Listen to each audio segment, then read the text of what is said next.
You're listening to Weekdays on BYU-Idaho Radio. I'm Nathan Lenahan, and today I'm joined by David and Emily Miller. And first off, I just want to thank you guys so much for coming in and talking with me today. Yeah, thanks for having us. It's a pleasure to be here. Thank you. And the reason why I invited you in here is because of the recent publishing of this book that you have. So if you don't mind just sharing a bit about your book here and where all this came from. So it started, the story starts when I was pregnant in 2010 with our second child. And having babies was a difficult thing for us. It took us a long time to have our first child. It was 5 years of trying for him. And then another 3 years trying for number two. And at my 19-week ultrasound with Daniel, our second child, we learned that he had dwarfism. At first, they just told us that they could see that he had some type of dwarfism. The doctor told us there are hundreds of types of dwarfism, and he kind of prepared us a little bit by saying there are a handful of types of dwarfism that are lethal, but we just really can't say for sure what type he has. And of course, that night, I just was researching everything I could about dwarfism. I learned, more than I ever had. One thing I remembered learning was that there's a skull shape called cloverleaf skull that indicates that a child has something called thanatophoric dysplasia. And so the next day we went into that meeting or, that appointment at McCady. And as the tech was doing her thing, I heard her remark, cloverleaf skull. And that was the first time that my heart sunk. My mind went right back to all of the reading I had done the night before, and that was the first moment that I knew something was wrong. And then of course the doctor came and visited with us and said, "Your baby, it looks to us like he has thanatophoric dysplasia type 2, which is even more rare than the type 1." They left us alone for about an hour probably to just kind of talk and absorb this new information. And then we learned that our baby, we learned that he was okay as long as I was pregnant with him because I was doing the breathing for him. As long as I was breathing for him, he was okay. So we were told, your baby will likely make it to full term, but he won't survive after birth. So we had a few months for this, anticipating his birth and knowing that he wasn't going to survive very long. Almost right away, the people at McCady told us you need to call this group called Angel Watch because that's exactly what this group is for, to help families like yours through a situation like this. But I could not pick up the phone to make that call. Like, it was just too heavy, too hard. And then finally, the receptionist at McCady said, "Can I give them your number?" And I told her that she could. And so they called pretty soon after that and asked if they could come visit with us. And it was a little bit scary to invite people we didn't know into that situation, but it took really a minute or two for us to feel comfortable with them. They're so compassionate and just beautiful people, and they'd done this a lot of times, and they knew how much we were hurting, and they kind of just knew exactly what to say and how to be. And they really helped us talk through our situation and make some plans. They gave us some things to share with our son. He was 4 at the time. And there were some books to read with him, they were good books. But at the time when we read those books, for our particular child, we felt like this is probably going to make him more sad instead of help him feel better. And I think that was kind of the first seed planted to come up with the rest of this book. Brings back a lot of feelings and also just feelings of strength and hope and marriage and just how much we've appreciated each other and been through so much together and grown in that way since then. And I remember those times that were difficult, as she explained. There was a period of time where I was kind of in denial. I mean, I definitely was. I didn't really believe that the diagnosis was correct, and I was frustrated, and I was a little bitter. But that group, Angel Watch, really helped turn things around. And one of the things that they said was that when they see these things happen, and I think this goes for any loss, probably any hard thing, They said sometimes people can draw together and grow closer in their marriage, and sometimes it can pull them apart. And that really struck me. Well, and she said, but you get to choose. You get to choose, That was right? kind of And isn't that the case with so much in life, right? I think it's always true, right? And I keep thinking about this in a religious perspective, is we get to choose to use the enabling power of Jesus Christ or to accept his grace, or we can choose to withdraw and be frustrated and angry. And so that was a pivotal moment for me to decide how I was going to respond to this. And I could see how my wife needed me, my son needed me, and I needed to be present, and I couldn't just box up these feelings and kind of hide from it all. And so the opposite for me, I guess I'm extreme. One way or the other, I'm always going to be extreme. And so I went from the extreme side of being bitter and boxing up my feelings to being extreme about recording my feelings and writing down. I would carry these 3x5 cards in my pocket, and I would write down thoughts and feelings and impressions and start being intentional about how we were going to have a full life during the pregnancy with Daniel for those few months, even though he was not with us, outside of the womb, but he was with us inside there, and we would take him to the zoo and take him and his brother. We would have these experiences as a family and all these things. And we started just talking to our son at the time, again, who was 4 at the time, Charlie, about how he could still have Daniel with him, and that would go on even beyond his birth and death. Daniel lived for 32 minutes. That was a precious, precious experience for us, and it changed our lives. It was a sacred experience. It really, really was. It was an experience that I would say I cannot deny after that experience, the reality of life after death. There were some things there that were very sacred. And so I knew, he would continue to be with us. And so all these thoughts and things that I had written down over those months, I continued down that path and started kind of forming it into how are we going to keep his memory with us, with Charlie. And Charlie was very sad for years, right? He expected to have a sibling. And so we were intentional about the things that we would say and do and how to keep the memory of this loved son. And again, this can be, I really think that some of this applies to anyone who's lost anyone dear to them, right? How can you keep that memory alive and honor their memory and choose again to be grateful and to be present and in the moment and find joy and hope and everything. And ultimately, those thoughts started to turn into a poem.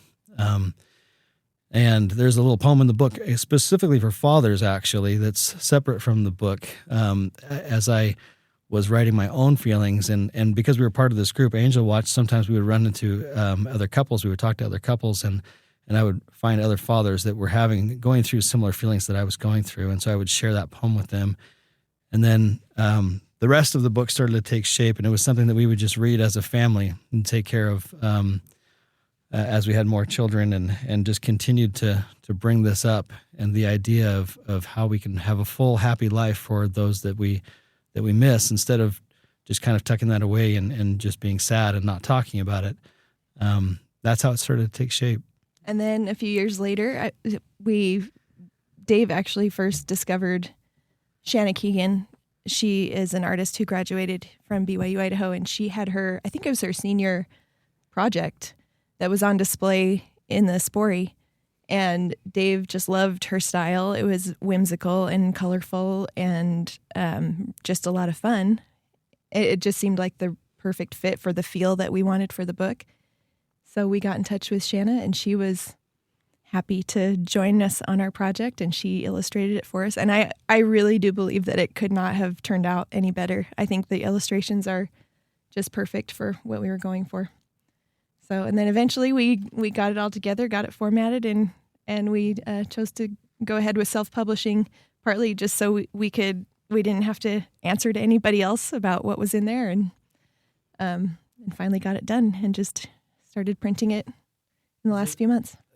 Were there any just big challenges that you faced when coming up with all this and trying to make it happen once you decided it was going to be a book, a story like that? Well, I think there's always doubt, right? There's always some level of embarrassment or like, who am I to put this together as a book? Again, it was really for our family to begin with, but then just the fact that maybe someone else out there, again, working through Angel Watch and running into other couples and starting to share these, the beginnings of this, realizing that there are people out there who would appreciate this, that need it.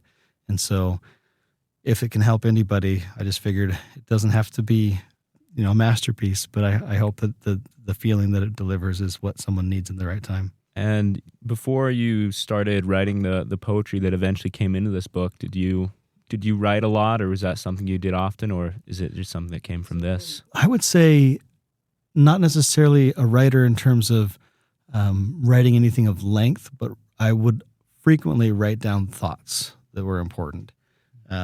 Thoughts and feelings that take shape into behavior, right? So I've even continued the habit that I picked up during that time, which is the 3x5 cards, writing down things as they come to me throughout the day and then reflecting on them. And that's very important to me. So in that sense, I guess I'm a writer, but in small scope. He's got a pretty impressive collection of 3x5 cards that he's collected, that he's written over the last 15 years. And you said that with the recent publishing of this book, there was an event that you were invited to? Yeah, the city of Rexburg does an art stroll every month where they invite local artists to come out and show their work, and there's always some hands-on activities happening there. It's a free event. So for this, they put out a call for artists and authors, and they reached out to us to ask us if we'd want to be involved. So we will have books there so people can come see the art, the beautiful illustrations, and read through the book. So our daughter recorded the text of the book. We made a voice recording of her, and we put it on YouTube. So actually, you don't have to buy the book to see the book. You can see the whole thing on YouTube and share that as appropriate with people who might need the message. But yes, they'll be sharing the video of the book also at Art Stroll. So that'll be it's Friday, February 6th from 5 to 8 p.m. at the Romance Theater. But the book is called Twice as Well. As far as why the book is called Twice as Well, I guess it'd probably be appropriate to touch on that. The whole book, the premise of it is a child remembering a loved one who's passed away. In this case, it's a sibling, and deciding to do everything in their life twice as well for that sibling, to live a fuller life. So the idea is at the end of the book, they will meet again. There'll be a joyful reunion. And the text there is, "And I'll thank you and you'll thank me, for even though we couldn't see, together we were twice as strong and filled our days with twice the joy. And I will say, and you'll agree, that I lived twice as well for you." It's a really sweet message. It's little things like I'll skip the rock twice as far and I'll hit the bat twice as hard, things like that. So it's not like, I would say it's not like this pressure to be perfect or anything. It's just this way of keeping your loved one in mind. And I think even just being grateful for your own time on earth and that you have all these opportunities. And so I'm gonna remember you while I'm living this life, and I'm gonna do these things twice as well. I'm gonna pick a star for me and for you when I'm wishing on the stars, things like that. It's really a sweet book, a sweet message. Hope I haven't given away too much, Dave. I think it's good. I guess I just go back to what Emily said earlier as she reminded me that the counselors from Angel Watch said, "It's your choice." It's just such an interesting way to look at it. And it was, ultimately, it was our choice. It was my choice. It's your choice whether or not, how you respond to anything that comes to you in life, whatever hard thing you're going through, you have a choice. You don't have a choice that the hard thing happened, but you have a choice on how to respond to the hard thing. And that makes all the difference. It really does. So I just love that thought. And I feel like that's something that I've really internalized as a result of this whole process in the last 15 years. And again, it's been something that somehow has strengthened us and turned us into who we are today. And I'm grateful for that.